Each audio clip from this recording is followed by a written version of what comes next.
Not just the book, but the real life leadership journeys behind it.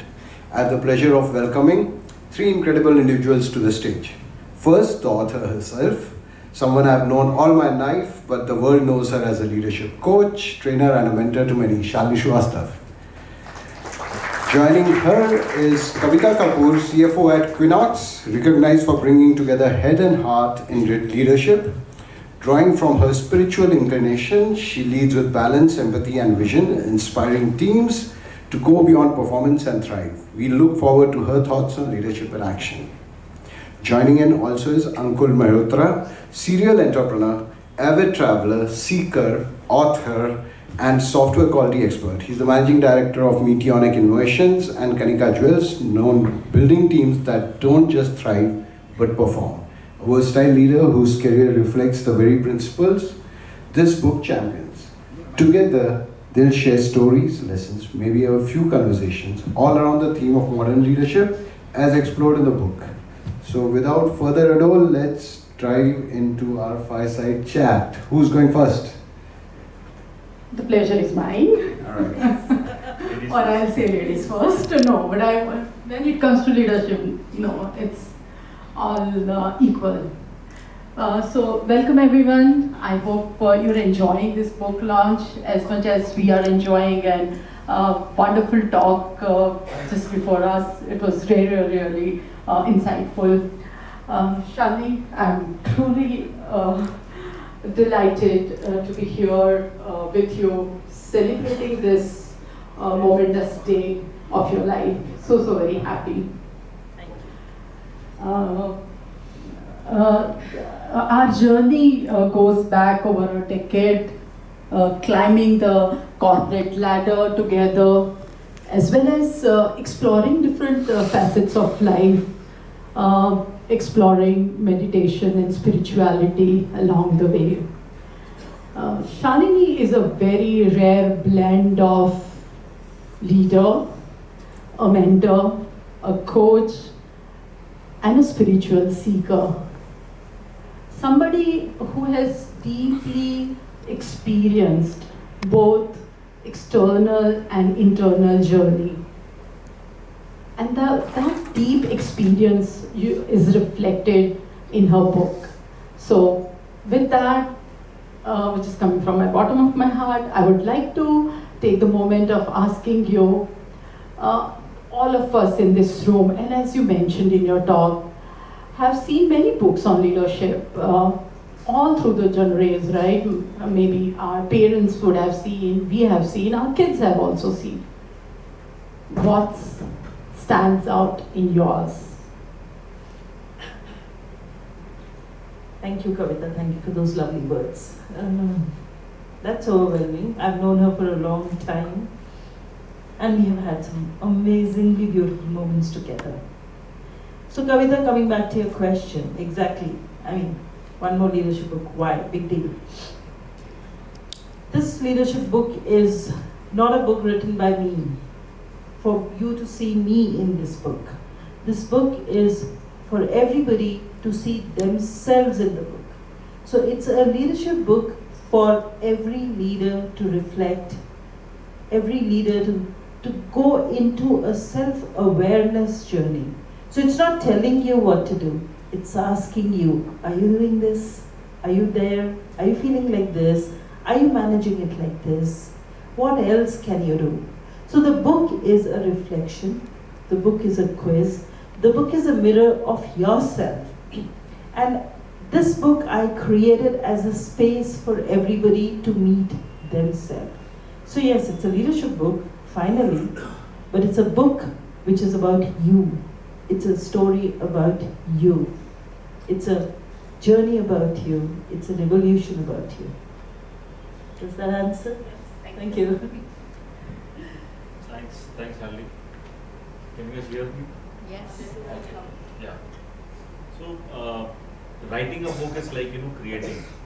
You are close to creator when you create it. So I really invite all of you to do some creation, like, a painting or writing, song or something like that. I'm sure. And now, when you create, you are closer to creator. And Shalini has inspired from creation of Vishnu. nothing like that. But I really want to know what really inspired you to do that, and what was your leadership journey to write something like this?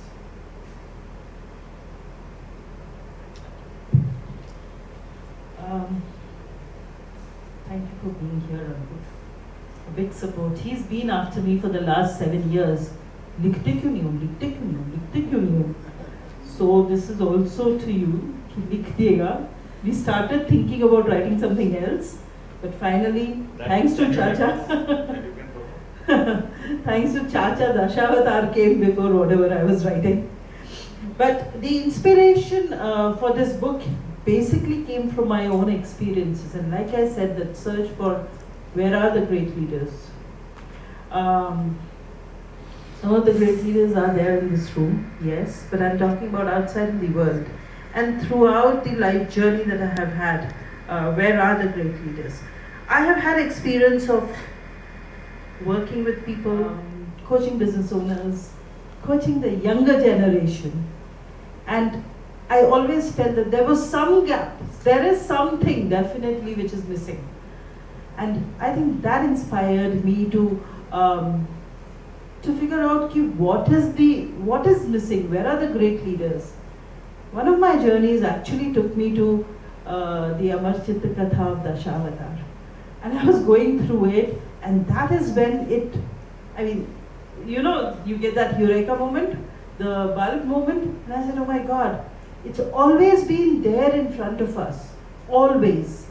So we never looked at it, or at least I never looked at it from that angle.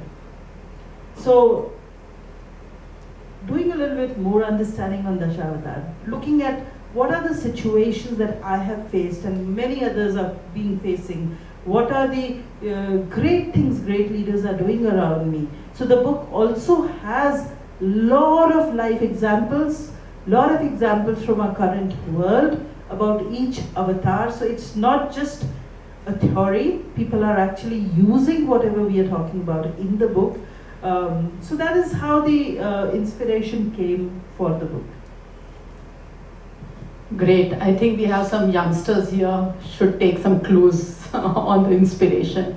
But taking a clue from that question, Shalini, would you be able to share an example of which leadership avatar would resemble in a particular situation? And most importantly, what if the consequences are of an approach which is taken or a different approach which is taken? Yeah, so as I mentioned in my presentation with an example of Ram, Ravan and Buddha, I'm just going to take that example a little forward into our current world. Suppose either you are working with a large team, you have a business, you're working with clients, you're working with different kind of people. Now, if your team or your clients are facing a particular situation which is more deadline driven, high stressed, and in that situation, if you become a Buddha or even a Ram, may not work. If you bring a Ram energy to a high stress situation, the team might wonder what's wrong with you. Correct? If you bring a Buddha energy to a stressed, full deadline situation, the team may not get it, and you may not be able to come out of that situation easier. At that time, probably you need the Parshuram. Or at that time, probably you need to take those small little steps like the Vamana avatar with humility to get the team out of it. So choosing which avatar energy is required in which moment is the crux. We know everything, but it's like you're going to the cricket field with a hockey stick, doesn't work, right? So this is about understanding the moment requiring which avatar. And in the book I have also used how you can identify which energy is required currently, so that you know which avatar you need to bring that energy to. Thank you. So, I've seen your book, and there are a lot of quizzes, a lot of exercises. to find out who we are, why it is really important to become self-aware of what you are. Most of us don't have time to reflect. In our lives, we are always running behind numbers and targets and business and customers and family and kids growing up and somebody's wedding, somebody's too many things, and health issues and personal issues, and where is the time to sit and reflect? And if you don't reflect, how do you know what is your next level of evolution? Where are you only defines where will you go next. But if you don't know where you are, how will you know where you're going next? So those reflections, those questions and the quizzes are to help you to know where you are on your journey, and also to help you to know this aspect I may not be really working on, and bring it into your conscious awareness so that you can now consciously work on it. That's the reason why I have those quizzes. Thank you, that was wonderful. So now, without telling a lot about the book, because we really want to go back and enjoy the book, can you share, if at all you have mentioned, any real life story wherein we've gone ahead and used a wrong leadership of Tar and that led into a funny or an unexpected outcome? And how did you, what were the learnings out of that story? So one of Sorry, I'm not like opening out the book, but because I got to hear about it, I'm asking you. So one of the experiences I have written in the book, so I will not use that. I will give another different one. Is that okay? Yeah. Yeah. So this is probably about 15 years back, 10, 15 years back.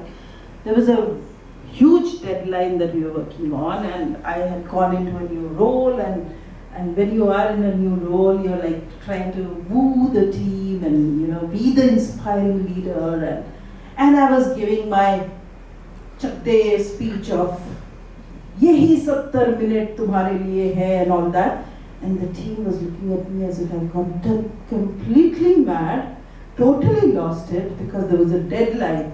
That was not the energy that was required. So it became till I realized it, and then actually I didn't even realize it. Somebody in my team said, "Fine, Shalini, what do we need to do?"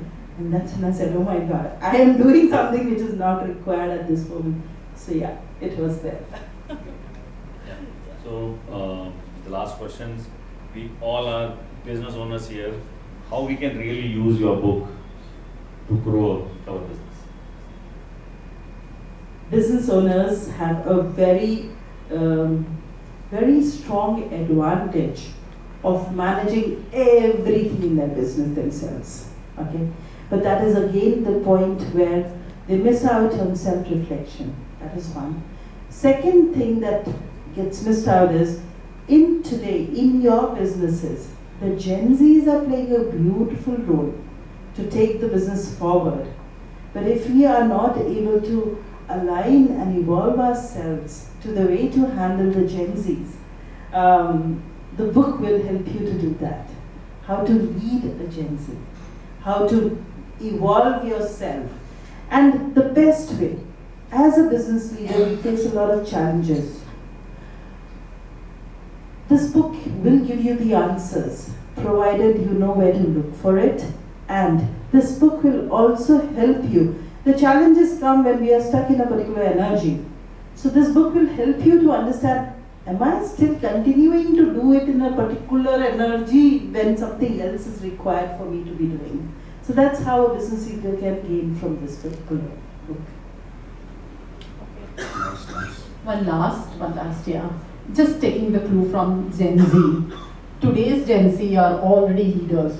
They are like managing startups, $1 billion of valuation in like 1 year or 2 years time frame, and they are building AI businesses. What do they have to take back from this book? I think lots. Today's Gen Z, very smart, very intelligent, speed, they love that. very creative, very innovative. They want to achieve, like you were saying, Chacha, speed is very important for them. They get huge amount of funding. And then what happens after some time, they use that speed. They continue to work with the same energy. But the business has evolved, the market has evolved, everything around them has evolved. If you continue to use the same energy, sometimes you face a problem. And I'll give you an example. One of the startups that I have invested a few years back, not even a few years back, a year back, we were having a call with the startup founder, and he said, no funds, we have to wind up. My God, what a promising startup, great idea, absolutely brilliant. Why do you have to wind up? No funds. Why you don't have funds? You had such amazing funding. Yeah, but we spent it on marketing and sales team and expansion and this and that and 20 things. Now no funds. So you see what happens.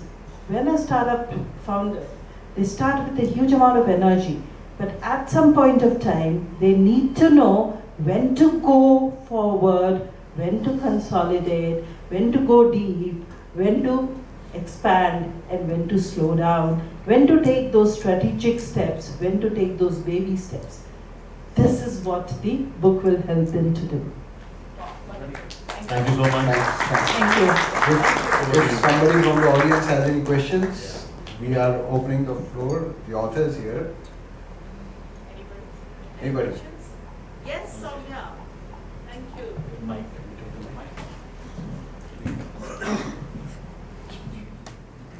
Thank you. Shalini, first of all, congratulations. Immensely happy, and I always knew this was going to happen. So, my question, straight off, is that while we're speaking about a certain leadership avatar being applicable to a certain situation, or as you call it, a moment, are there also moments where a combination of these avatars would be applicable, or do we believe that it is absolute, that a moment has an avatar or either or avatars? Could it be a combination? Definitely. Thank you so much for that question, Soumya. Yes, there can be a combination.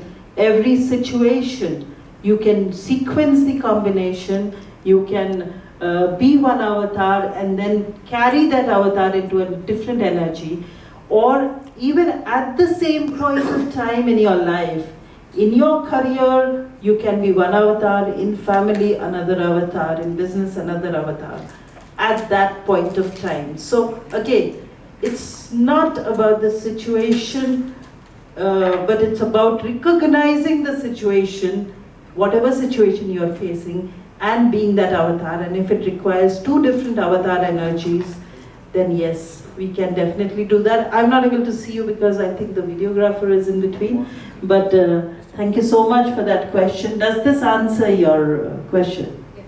Thank you. Thank you. More question. Anybody else? Yes. Yes, Abhijit.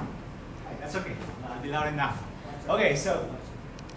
All right. Hi, Shalini. Hi, everyone. So, would you want to be the Krishna for all of us? Very simple. If you need Krishna, then yes, but if you require Narasimha, then I'll also be the Narasimha. It Wow. depends on what you are facing and what energy is required for me to help you evolve better. So thank you so Thanks much. You have nothing to do, you just stand and listen. So I have a question for both of you who are grilling my sister, one of the avatars, and you related to one of the avatars, either one of you or both of you.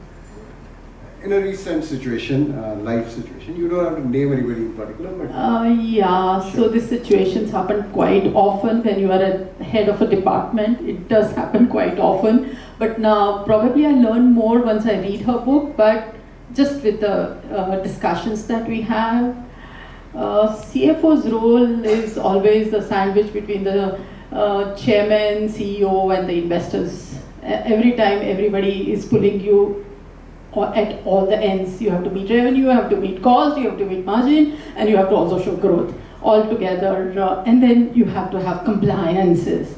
So when you are having the situations, I think more than often while having to play the Narsima role that meet deadlines, at the same time, I really practically practice Buddha's strategy of patience. Meditation is what really helps in my leadership. So yeah, that's a small example. Ankur? For us, like, as an SME less than 50 crore, we really want to grow, but we don't have that kind of budget. Like, you can't hire 50, 60 lakh kind of employee from IIM, right? So you have to balance it out. You have to make sure you get people who